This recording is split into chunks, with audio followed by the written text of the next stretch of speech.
All right, guys. So with the 2024 Green Bay Packers draft class officially locked in and letting a few days pass to kind of let that draft class simmer a little bit and kind of look more into each player, today I wanted to give my draft grades for the Green Bay Packers.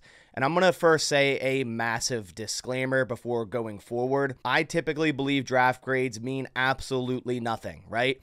None of these players have played an NFL snap yet. At the end of the day, we're going to have to wait and see, and you can really only grade a player, at least a rookie, probably like 3 years down the line. Then you can kind of go back and say, hey, let's give this guy this letter grade because he was drafted in this round, but he didn't play up to par, or vice versa. So grading a player that just got drafted normally means nothing. Then when you also attach that to when people are grading players based off of where they are selected compared to the consensus board, when we know the consensus board is not like NFL GM boards, so it's completely different. So when you're grading Jordan Morgan and giving it a B- because he would have been a consensus second round player, I mean, that's just garbage because he was not going to reach the second round. He wasn't falling past the Dallas Cowboys after that trade down. They almost took him at 24 before being offered that trade by the Detroit Lions, where they got in a nice draft haul there.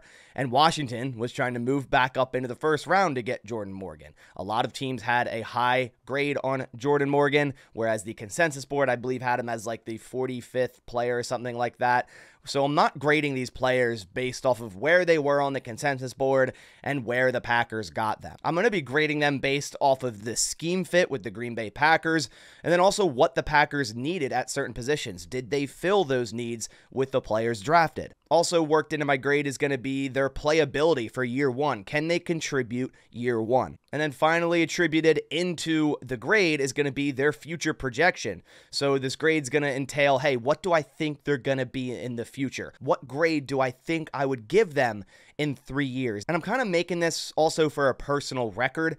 So in 3 years, we can come back. We can watch this video, react to it and be like, wow, I was dead wrong, or wow, I nailed that one, right? So it's kind of a personal record as well. But at the end of the day, guys, these grades mean nothing. When you see all these other articles and other websites grading the Packers great or grading the Packers bad, it has to play out. We have to let these players actually start playing in the NFL, then analyze those players. But nonetheless, just wanted to put that disclaimer out there because you guys, if you guys follow me on social media, you know I do not like draft grades, but I'm mainly doing them today based off of the aforementioned things I listed for these players and for kind of a personal record.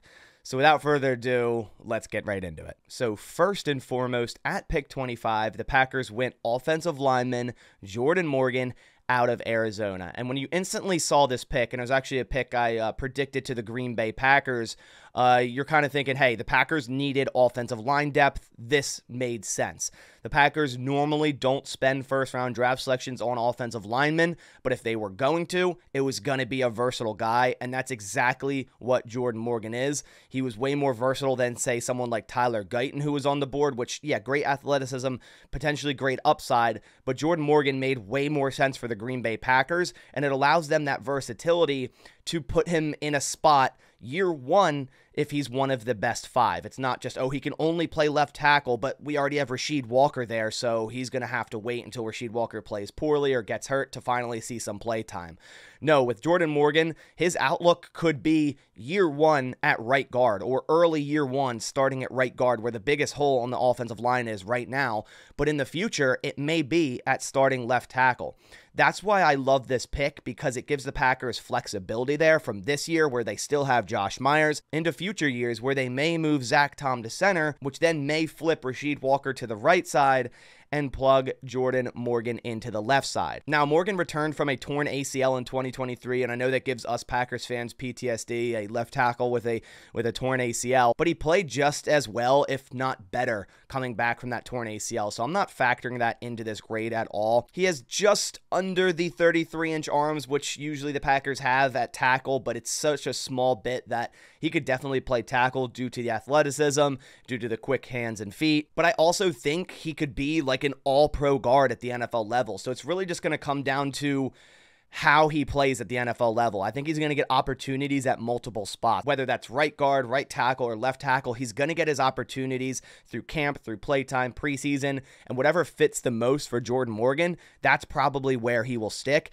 And the Packers do a wonderful job of keeping the best 5 out there. So for all those reasons before, what I project Jordan Morgan as in the future, playability year 1, I think he sees starting snaps year 1, scheme fit, I think it's wonderful. I give the Jordan Morgan pick an A-. Like I said, this was a pick I had predicted for the Green Bay Packers. I had them trading down originally because I was going off a consensus board, which we know, again, isn't correct. But at the same time, I still had Jordan Morgan being the Packers' first overall pick. And it makes sense, man. It just made so much sense because the versatility, the type of lineman he was, the Packers had a need at offensive line, at tackle, right? Both David Bakhtiari, Yosh Nijman, not on the roster anymore. 2 tackles that were on the roster last year, albeit Bakhtiari didn't really play, just that one game in week 1, but they still lost 2 tackles off this roster. They needed to add another with some guard versatility. Then in the second round at pick 45, after a trade down from 41 with the New Orleans Saints, which is getting factored into this grade because I think it was a wonderful trade down going back 4 spots, picking up a 5th and a 6th, which you use later to trade up for other players that you wanted, and still getting your guy, Edan Cooper, who was my top linebacker in this entire draft by a far margin. Number 2 was Junior Colson for me, but he kind of fit right around at the back end of the second round, where Edan Cooper was at the top of the second for me, could even sneak into the first round in my opinion, and you could see why with Edan Cooper. I mean, it just seems like he was kind of built in a lab, athletic, fast, read and react, and there's some issues there, right? Sometimes he's kind of over pursuing on things, but he was the highest graded linebacker last year, a 90.8 overall grade. He had an 85 plus grade in coverage, run defense, and pass rush, which was the only linebacker in college football to do so. And I love the thought of Edan Cooper in this new 4-3 defense. So as we know, a 4-3 base, at least 3 off-ball linebackers. You have the Will, you have the Mike, and you have the Sam. Now, the Packers probably won't be in base too often. They're going to be in nickel a lot, which is basically going to end up as a 4-2-5 front. So this is a perfect fit, in my opinion, because I think a 4-2-5 front, your 2 linebackers being Edan Cooper and Quay Walker, offers you so much versatility. These guys can run fit. These guys can go sideline to sideline. These guys can cover up tight ends and running backs, maybe even a slower slot wide receiver. And these guys can also rush the passer. You know, the thought of either Quay Walker, Edan Cooper, or both coming after the passer, say on a 3rd and long, 2nd and long, and double A gap pressure, it makes me so excited for this new Jeff Hafley defense. And that's why I projected Edan Cooper to the Green Bay Packers in the second round with their first pick. So the first 2 picks, I pretty much hit the nail on the head there. And it was because of all those reasons. It just fits the Green Bay Packers, a great athlete. They had a massive need at linebacker after letting Devondre Campbell go. They really, in terms of starters, guys with significant snaps, only had Quay Walker and Isaiah McDuffie. And Isaiah McDuffie really hasn't been a full-time starter for a season yet. Yeah, he played under Coach Jeff Hafley at Boston College. That's definitely going to help, and maybe he sees more significant snaps this year. We'll see, because the Packers also drafted another linebacker in the 3rd round. But this was a pick that just made sense for the Packers. I felt it throughout pretty much the entire draft class. He was my 2nd most mocked player to the Green Bay Packers, and I really, really liked him. I did a film breakdown on him, and I think future projection, you know, he's going to be a great linebacker next to Quay Walker. He has year 1 startability for the Green Bay Packers. I think he's a perfect scheme fit, and the Packers had a massive need at linebacker. So for all those reasons, I'm giving Edan Cooper a grade of an A+. I loved this pick. I wanted Edan Cooper in Green Bay. He checks all the boxes for me. So for me, it's an A+. Then in the second round at pick 58, the Packers went safety or nickel corner, however you want to look at him, Javon Bullard from Georgia. And here's another player that a lot of people had him as number 1 in terms of that position group, that safety group. Some people had Tyler Nubin, who did go before Bullard in this draft, but some people had Javon Bullard just due to his versatility and being one of the better coverage safeties in all of college football the past 2 seasons. And he was a player I mocked to the Green Bay Packers a bit earlier in the season.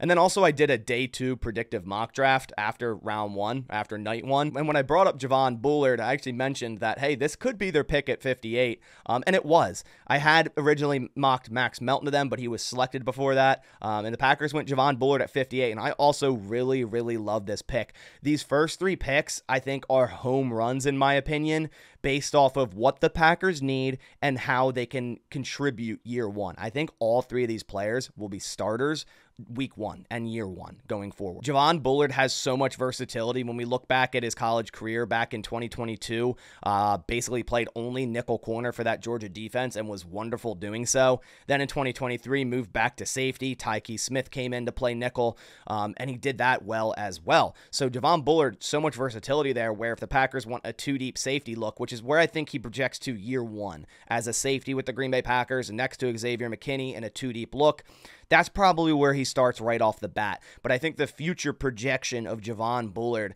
is at nickel corner, and that's where I think he'll be at his best in the NFL. And right now, yes, they have Keyshawn Nixon. If I was making decisions around there, I'd probably try to force Javon Bullard into that role right away, just because I feel like his projection's so great there. But they also paid Keyshawn Nixon a bunch of money, so they probably project him as their nickel. But I think it's going to be a short leash for Nixon.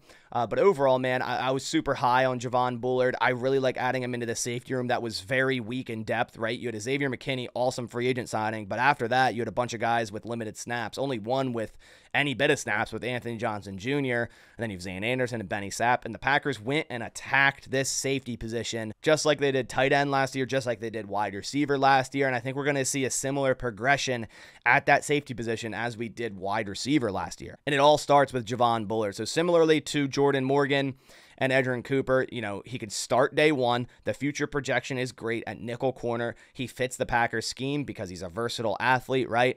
So for that reason, I'm giving Javon Bullard an A grade. I really like the Packers adding multiple different types of safeties in this draft class, starting with Javon Bullard, which was, one of the better coverage guys in college football, but, can project down low to the nickel, as I stated.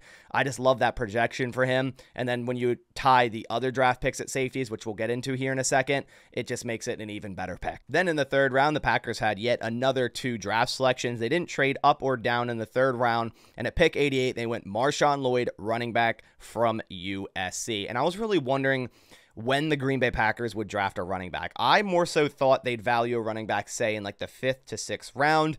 They went all the way up into the 3rd round, which makes sense. I mean, they've done it before in the 2nd round with A.J. Dillon, where they had Aaron Jones and Jamal Williams on the roster, and we're all going, why would they select a running back so early? And not that that worked out crazy well. I mean, A.J. Dillon's still on the roster, but his replacement kind of just got drafted. So you would say, not worth the 2nd round pick on A.J. Dillon.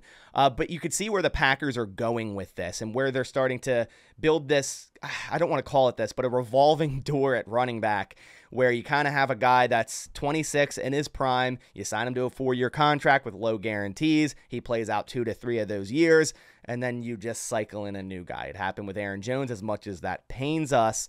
Then bringing in Josh Jacobs at 26 with a 4-year deal, almost identical to the 4-year deal they gave Aaron Jones when he was 26. And in 2 to 3 years, they're going to do the same thing. They're going to let go of Josh Jacobs. And at that point, Marshon Lloyd is going to be 26 years old. So it makes sense. And I really like the upside of Lloyd because he doesn't have to start right away. And I wouldn't want him to with the ball carrying issues. I think 8 fumbles last year. That's got to get cleaned up. It's something that can get cleaned up. And hopefully Ben Sermons, the running back coach, can coach him up well. But he has a lot of versatility, a lot of athleticism. And he's kind of like a bowling ball, right? Like 5'8", 5'9", 220 pounds, a sub 4.5 40. Not crazy production at USC and not too many snaps, but that's also good for a running back. You don't want the wear and tear to be insane like a Blake Corum. He makes people miss. He had 47 missed tackles last year, 14 runs of 15 plus yards in 2023. He's a super explosive running back. But overall, this is a future projection at running back. Year 1, he might not do much for the Green Bay Packers. Maybe he gets some snaps here and there. It also really depends what they do with A.J. Dillon. He's no risk on his contract, so they could cut him loose, and Marshon Lloyd could be their running back too, and he could see significant snaps year 1. But at the end of the day, A.J. Dillon's still very cheap, and it kind of doesn't make sense to not just keep him on the roster, whether that's at running back 2, running back 3, or even H-back, which we talked about in yesterday's video. But in terms of scheme fit, I think it's an okay scheme fit. Marshon Lloyd, I think, fits well to this Matt LaFleur running offense. They had a need at running back, but not a massive need. It wasn't like, wow, it's a linebacker, a safety, and offensive line. We're like, wow, they needed to draft a running back. Like, they could have gone through this draft without drafting a running back, and I'd be like, all right, like, maybe they'll do it next year, right? It wouldn't have been like, oh, wow, how did they not do that? Playability year one, I don't see a starting role, obviously, year one. Maybe he gets some snaps here and there, depending on injury, depending on what they do with A.J. Dillon, but the future projection is great. So for all those reasons together, I give Marshon Lloyd a grade of B+. And I do have some bias with this pick. Marshon Lloyd grew up right around where I'm from. He actually grew up in Wilmington, Delaware. I'm right across the border in Pennsylvania. So really cool to see guys get drafted from the state of Delaware. It's very rare, right? Darnell Savage was another one that went to high school right around me, so I was really high on him when the Packers drafted him. So here's another player from Delaware gotten drafted to the Green Bay Packers, so definitely going to be following his career very closely as the years go by. Then with their second pick at pick 91, in my opinion, the first kind of like, whoa moment of the draft for the Green Bay Packers, and that was selecting another linebacker, Tyron Hopper, out of Missouri at pick 91. Now, I knew the Packers were going to go 2 linebackers in this draft, and I wholeheartedly think if Trevin Wallace was available here at 91, it would be Wallace over Hopper, which maybe people would like better. But the last time I went, whoa, and a second to third round pick and didn't really understand it at the time was Jayden Reed. And then once doing research on that player and kind of seeing why he was selected, it completely flipped my opinion on that player. And I think the similar thing's going to happen with Tyron Hopper. Now, he doesn't project year one as like a crazy starter in this defense, right? He's not going to start year one at linebacker. If he does, it'll be because he has a great camp and beats out Isaiah McDuffie, which could happen, which would be awesome because you want competition there and may the best man win, right? But I don't think he projects as a starter year one. I think he projects as like a core special teamer year one, which is what the Packers also really focused on in this draft, is adding core special teamers. They did so in the 3rd round. They did so in the 4th round. So I understand that here because special teams kickoff is different, right? Kick return. And also the Packers, like they keep investing into special teams. They lost some of their guys that were good at special teams like Rudy Ford. So it makes sense here. Plus adding depth to that linebacker room that in a 4-3, like I said earlier, has more off-ball linebackers. They still have Eric Wilson, which I like.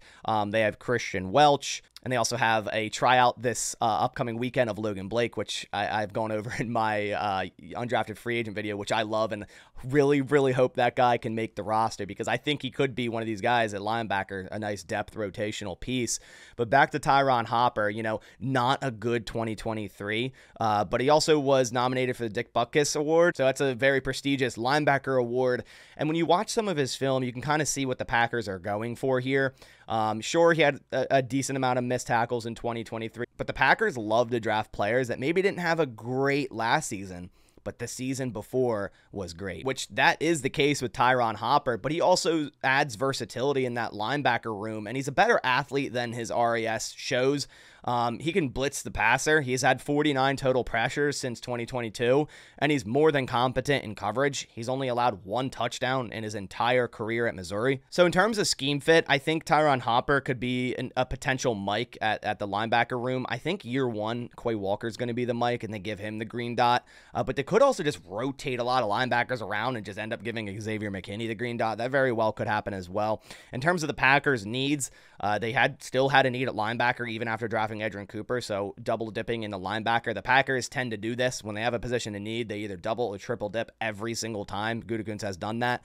Playability year one, I don't see year one playability that high unless an injury happens. And future projection, I think he could be one of our better special teamers and eventually a starter at linebacker. So for all those things considered, I'm giving Tyron Hopper a B here. I think adding a player that's a core special teamer kind of starts in the 4th to 5th round.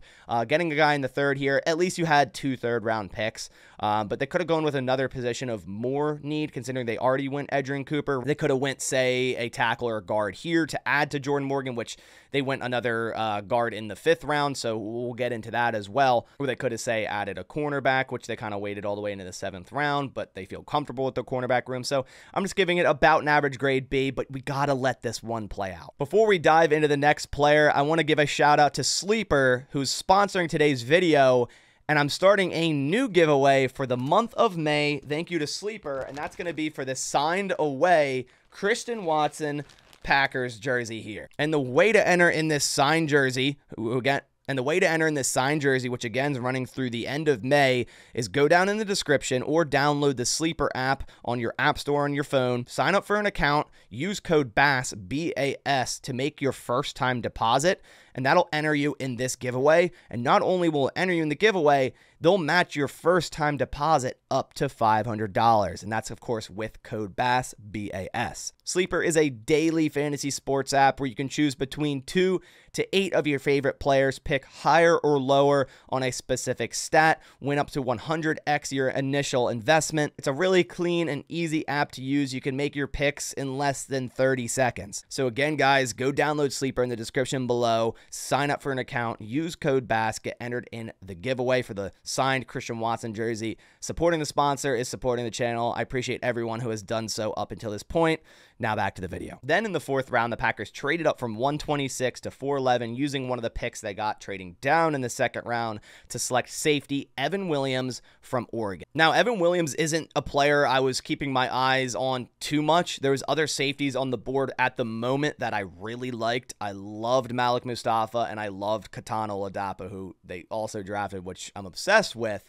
But Williams wasn't one I was necessarily looking at. But then after the Packers drafting him, doing my research on him, you know, it's exactly what the Packers kind of needed after drafting Javon Bullard, a box safety. I thought maybe the Packers would address box safety first and then get, say, a deep guy, but they did the opposite, which also makes sense. But if the Packers are in a 1 deep safety look and, say, in dime and want a box safety down in the box, you know, Evan Williams or Katan Oladapo, which we'll talk about, is your guy for that. Williams, a 5-year player, 4 years at Fresno State, recently transferred to Oregon to raise his draft stock, and he did so, getting drafted in the 4th round. Had a 75-plus PFF grade for 3 straight seasons, and offers some versatility if they, say, want to blitz a safety out of that box or around the edge. On 20 pass rush reps in 2023, he racked up 8 quarterback pressures, including 5 sacks. So this guy got after the passer in 2023, and I also really like his versatility. Like, I mainly project him as a box guy, but you can kind of move him around, play him in the nickel, play him deep, right? The Packers added a ton of pieces at the safety room, and all of these safeties, and honestly all these players on defense, can run and hit. And that's what Jeff Hafley kept saying, or the Packers organization keeps saying, is guys that can run and hit. And Evan Williams, Javon Bullard, Katan Oladapo, Edan Cooper, Tyron Hopper, all these guys can simply run and hit. Evan Williams with a ton of tackles over his college career. It makes sense here. In terms of scheme fit, I love it because they needed a box safety. In terms of Packers needs, I'm fine with it. They needed more safeties into the room, and I can see why they drafted 3. I had multiple mock drafts where the Packers drafted 3 safeties, and I remember comments of people saying, they're not going to draft 3 safeties. They don't need that. Yes, they do. They very much do. They had very little depth there. Playability year 1. I don't know if Evan Williams plays year 1 too much on defense. I feel like if they were to year 1 put a guy into the safety or the box safety role, it might be Katan Oladapo, but I could be completely wrong. I think year 1, similarly to Tyron Hopper, he's going to be a core special teamer.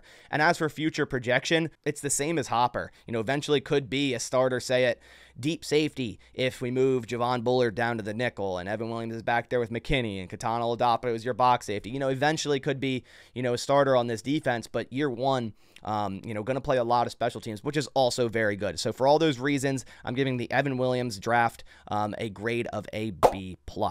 Again, I'm fine with this pick. I would have loved Malik Mustafa here. I think if the Packers got Javon Bullard, Malik Mustafa, and Katan Oladapo, I probably would have fainted on the spot, but that would have been insane. But that's not discrediting Evan Williams at all. Then in the 5th round at pick 103, the Packers traded up yet again and went Jacob Monk, offensive lineman out of Duke. So we all kind of knew the Packers were going to get multiple offensive linemen in this draft. I thought 2 to 3. They ended up going 3, and I could see why they went Jacob Monk. This is like the prototypical Packers lineman where they get in the 4th to 5th round, and in 3 years are going, how in the world did the Packers get this guy in the 4th to the 5th round? There's so much history with that with Bakhtiari, Zach Tom now, TJ Lang, Josh Sitton. I mean, the list goes on and on and on. And it just added more needed depth and competition to the interior of the offensive line. And this also kind of reflects on the Jordan Morgan pick that, yeah, they probably view Morgan eventually as a longtime starter at tackle and Monk as a longtime starter at guard. And the Packers have a glaring hole at right guard right now. They have Sean Ryan, Jacob Monk, Jordan Morgan. I love that type of competition at right guard. But if they say end up with Morgan at left tackle, Rasheed Walker at right tackle, Zach Tom at center, you still have a hole at right guard. You still have a hole there, whether that's Josh Myers moving over to right guard this year or in 2025 if Josh Myers isn't here, and that's Jacob Monk stepping into the starting role at right guard. Playability year one. I don't know if Monk will win a starting spot year one, but I think future projection is really, really great for Jacob Monk. Scheme fit, I think it's wonderful. He also offers versatility, could play center. I think he's better fit as a guard. You could maybe kick him out at tackle, but mainly guard to center versatility there. And in terms of the Packers' needs, yeah, they still had need at offensive line. So for all those reasons, I'm giving the Jacob Monk grade an A-.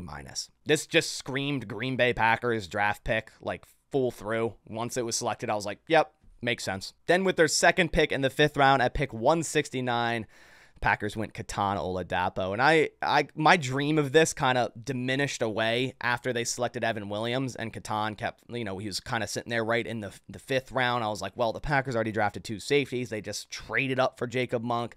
Like, no way we go and get Katan Oladapo. And they did. And I nearly jumped out of my chair because if you guys follow my channel, you know how high I was on Katan Oladapo and how much I wanted him in this defense. And I'm so glad they did it, right? Anthony Perkins, our defensive quality control coach, was the cornerback coach at Oregon State last year. So there's a connection there. So clearly they like him as a player. And Oladapo, again, just so much versatility, like all these safeties. Now, he's different between Bullard and Evan Williams because he has more size, 6'2", a little bit heavier as well, and not afraid to come down and hit. None of these guys are, but he has the size to show for it. Evan Williams, Javon Bullard play bigger than their size, but Oladapo has a size and can come down and lay a big hit, which I love. I think he could be a day one box safety for the Green Bay Packers, also a contributor on special teams, but he has so much versatility. When you look at his snaps over the years, he played in the slot, he played deep, he played in the box, all of which, like, a ton. He played all 3 spots a lot. He's a team captain at Oregon State, not to mention the Packers got a ton of captains in this draft, which is great to add to an already very young roster. If you're going to be adding even more young people as well, get the guys that are team captains. In terms of scheme fit, I think it's a home run. In terms of the Packers' needs, yeah, sure, maybe they could have got away in this draft with just 2 safeties. I understand that. But I still think they had a need at depth at safety, considering Javon Bullard's future projection is going to be at nickel corner. So then he'll kind of be in that cornerback room. So then you technically drafted 2 safeties in this draft class. So I think the need was still there. Playability year one. I think he could be a box safety year one. I don't think he's going to get a tremendous amount of snaps year one on the defense, but I think he will get some snaps year one on the defense. And then also, of course, special teams and future projection. Honestly, he could definitely be a starter on this defense anywhere.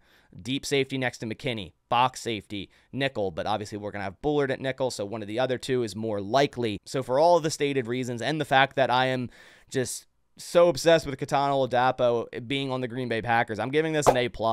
I can't do anything else. And yes, of course, I have a bias here because it was one of my draft crushes and one of the guys that I really wanted the Packers. So when it happened, of course, I have to give it an A+. Then in the 6th round at pick 202, the Packers went offensive tackle Travis Glover from Georgia State. Now, I thought the Packers would go 3 offensive linemen, but I thought maybe they'd get their 3rd in the 7th round. I was a little bit shocked by this pick, but again, it makes sense. But at the same time, I don't necessarily know if they needed to make this pick. They still have Caleb Jones. They still have Luke Tenuta, and we know the Packers think highly of Luke Tenuta, think highly of Caleb Jones. Yes, they lost Bakhtiari and they lost Nyman, and they replaced them with Jordan Morgan and Travis Glover here, but they also did sign Andre Dillard, who is listed as a tackle, could play some guard as well. But Glover, it's also a Packers type of lineman, a ton of college snaps, over 4,000 offensive snaps for Georgia State, 6'6", 35-inch arms. He's a tackle, right? He's a long, rangy tackle. He has some versatility. He played some guard. He played right tackle. He played left tackle. But overall, it's a low risk, medium high reward type of pick here in the 6th round. And getting these type of guys that, offensive line depth, maybe a practice squad player for the first 2 years, then continues to grow and rise, similar to, Yosh Nijman, eventually could see some starting snaps on the offensive line in, say, 2 to 3 years. He's a wonderful run defender, especially in 2023. And again, this is going to be a long-term type of thing with Travis Glover. He's not going to see any snaps year 1. He might not even see any snaps year 2. I think the scheme fits great. It's another type of tackle that the Packers love.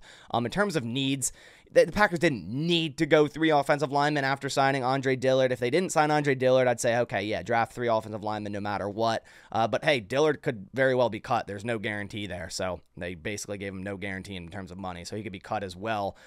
They also signed 2 undrafted free agents, Donovan Jennings and Trent Jones on the offensive line, who very well could either make the roster and then, of course, fight for practice squad spots. Playability year 1, I see none with Travis Glover. Future projection, I already kind of mentioned that. So for all those reasons, he's actually going to have my lowest grade on the list as a B-, just because I think, the Packers could have went cornerback here, and I know they did in the 7th round, but they'd yet to go cornerback. I'm not saying that room needs like a massive overhaul, but it's not perfect, right? Like Eric Stokes, injury concerns. Jair last year, injury concerns. Carrington Valentine, a 7th round pick last year. Corey Ballantyne, an undrafted free agent. Keyshawn Nixon, inconsistent. So, maybe the Packers could have went either like a cornerback, or I'm also thinking like tight end here, like a Jaheim Bell, to kind of get that guy into the room to be your new H-back. I thought they could have went that route with the 6th pick, so that's why I gave it a B-. Then for the final 2 picks in the 7th round, at 245, the Packers go quarterback Michael Pratt from Tulane. I love this pick. I thought the Packers would go quarterback, and getting a guy that a lot of people had going in, say, like the 4th to the 5th round, all the way in the 7th, I think is tremendous value, and adding him into that quarterback room, it's a very low risk, high reward situation for the Green Bay Packers. They have tremendous history back in the day with drafting quarterbacks later rounds, building them into something better, and then trading them away for higher picks. You talk Matt Hasselbeck, Mark Brunell, Aaron Brooks. There's so many to list. Those are the main ones there, and I think that could be a similar situation here with either Pratt or Clifford, right? Whichever one gets more trade value, or whichever one you're more comfortable being your quarterback number 2, right? Quarterback's the most important position in the NFL. Scheme fit, I think it's fine. Packers needs, I wouldn't say they needed a quarterback, but it's clear that the Packers wanted to go this route. Playability year 1, absolutely 0. So there's no playability year 1. Future projection, again, I kind of just mentioned that. So I'm going to go A here, just because I think the value's good for potentially getting a future pick. Quarterback's an important position. Having multiple guys in that room in case an injury happens or something of that sort is very, very important. So for that, yeah, going A. Then for the final pick in the 7th round at pick 255, the Packers go Kalen King, one of the players that have fallen the most in the past year. If you look at mock drafts 1 year ago before the 2023 season, Kalen King was a 1st round draft selection. Then the season happened, then Marvin Harrison happened, then the combine happened, and all of which were bad on Kalen King, which then caused him to fall all the way to the 7th round. I thought the Packers would go cornerback much sooner than this, and Gutekunst commented on this, pretty much saying, hey, the board just fell the way it did, that we really didn't have the opportunity to do so based on the other players that were available much higher on our board. Not to mention, the cornerback class next year is very, very strong. So this could also be like chess, not checkers type of move by Brian Gutekunst. Let's hit some of our big needs in this draft class. Offensive line was really strong. Safety and linebacker weren't that strong, but they pretty much got the number 1 guy at each spot. Let's hit on those needs and evaluate our cornerback room again this year. And hey, if we need something, next year's cornerback draft class looks really, really great. So I really like the pick of Kalen King here as well for the value. Again, similar to Pratt, very low risk at a 7th round pick and a very high reward. I mean, if you look back at his 2022 film, man, this guy can play ball. And he got seal of approval from Jaden Reed. Jaden Reed obviously going against him a couple times in college. He got the seal of approval from Sauce Gardner. So clearly a lot of players thought Kalen King should not have been available there in the 7th round. Scheme fit, I think it's great for the Packers. I think he could eventually be a nickel corner at the NFL level. Packers needs, I think they still had a need to add another cornerback into that room, so I like this pick here for that. Playability year one, very slim to none. Maybe play some special teams, but unless there's like multiple injuries, I doubt Kalen King plays a bunch. He could beat out Corey Ballantyne as like cornerback number 4 and maybe gets thrown into the mix. I mean, we saw last year Ballantyne had to get thrown into the mix, so it could happen, but I don't project it. And then in terms of the future projection, you know, Kalen King could become a nice rotational cornerback to potential starter. You know, the ceiling is very, very high for Kalen King, so the future projection is great. So for all those aforementioned reasons, I go with an A grade for Kalen King. So with all 11 grades averaged out, that gives the Packers' final draft grade from me at an A-.